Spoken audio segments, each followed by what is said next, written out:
প্রশান্তি জড়িত নিদ্রা মানুষের জীবনের একটা অত্যন্ত গুরুত্বপূর্ণ সুখ এবং প্রয়োজনীয়তাও।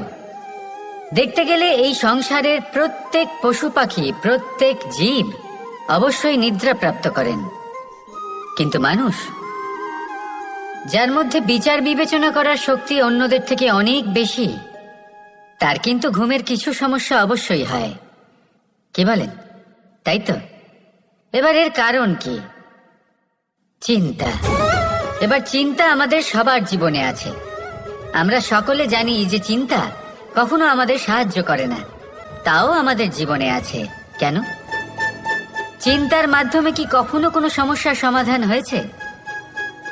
অর্থের চিন্তা করলে কি অর্থ লাভ হয়? ভবিষ্যতের চিন্তা করলে কি ভবিষ্যৎ ঠিক হয়ে যায়? স্বাস্থ্যের চিন্তা করলে কি